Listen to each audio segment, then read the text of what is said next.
Ikut pemerintah atau ormas. Terlepas metode mana yang benar, kondisi ini tentu amat memprihatinkan, sebab puasa Ramadan, Idul Fitri, dan Idul Adha sesungguhnya bukan sekadar fenomena ibadah ritual, melainkan juga fenomena syiar persatuan umat. Umat Islam adalah umat yang satu, umatan wahidah, termasuk dalam hal mengawali puasa dan berhari raya. Di zaman Rasulullah SAW, meski ada orang yang melihat hilal, tetapi dia tidak boleh menjadi penentu keputusan atas ketetapan awal Ramadan. Dia harus melapor kepada Rasulullah, lalu beliau yang nanti akan memproses kesimpulannya. Ketuk palu ada di tangan Rasulullah, dalam kapasitas beliau sebagai penguasa yang sah. Diriwayatkan dari Abdullah bin Umar, orang-orang mencari-cari hilal. Aku memberitahukan Nabi SAW bahwa diriku telah melihatnya, maka beliau berpuasa dan memerintahkan orang-orang untuk berpuasa. Hadis riwayat Abu Daud dan Al-Hakim.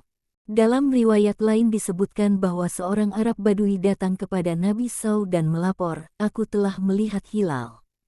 Rasulullah SAW bertanya, apakah kamu bersaksi bahwa tidak ada Tuhan kecuali Allah dan bahwa Muhammad adalah utusannya? Dia menjawab, ya. Nabi berkata, Bilal, umumkan kepada orang-orang untuk mulai berpuasa besok. Hadis riwayat At-Tirmizi dan An-Nasai. Demikian juga di masa-masa berikutnya. Semua orang yang merasa melihat hilal Ramadan, berkewajiban melapor kepada ulil amri pemimpin. Lalu ulil amri yang akan mengumumkan kapan jatuhnya tanggal 1 Ramadan. Boleh jadi sebuah laporan diterima dan boleh jadi ditolak dengan berbagai pertimbangan. Itulah yang telah berlaku selama kurun 14 abad ini. Umat Islam di seluruh dunia selalu mengacu kepada penguasa ketika memulai awal Ramadan. Mereka tidak memulai puasa sendiri-sendiri atau berdasarkan kelompok kecil-kecil. Segala macam perbedaan atau ikhtilaf dalam penentuan awal Ramadan tidak akan pernah ada jalan keluarnya, selama tidak ada satu pihak yang diakui bersama dan ditaati. Dalam sejarah Islam, pihak itu adalah ulil amri atau pemerintah. Salah satu tugas pemerintah adalah menjadi penengah dan berwenang menetapkan jatuhnya awal Ramadan. Meskipun ada sekian banyak kajian dan perselisihan para ahli di dalamnya, namun kata akhir kembali kepada pemerintah. Dalam Al-Quran telah disebutkan, hai orang-orang yang beriman, taatilah Allah dan taatilah Rasul-Nya dan ulil amri di antara kamu, Qs. An-Nisa, 59. Dengan memperhatikan kandungan hukum dari ayat tersebut, pemerintah dalam hal perintahnya wajib dipatuhi dan dilaksanakan, selama perintah tersebut tidak menyuruh kepada kemungkaran. Ayat di atas dijustifikasi dengan kaidah fikih yang berbunyi, hukmu al-hakim ilzam wa yarfa'u al-khilaf, keputusan pemerintah itu mengikat, wajib dipatuhi, dan menghilangkan silang pendapat. Dengan demikian, berpijak dari ayat Al-Quran dan kaidah fikih di atas, masalah-masalah keagamaan yang mempunyai relasi dengan urusan sosial kemasyarakatan, pemerintah berhak ikut campur dan memutuskan. Keputusan tersebut pada dasarnya bersifat memaksa, binding, ilzam.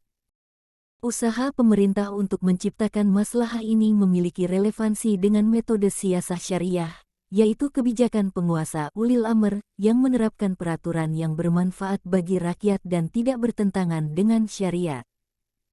Hal ini juga sesuai dengan kaidah fikih yang lain, tasarruf al-imam, ala al-rayyah manutun bil maslahah, kebijakan pemimpin untuk rakyatnya bertujuan untuk kemaslahatan.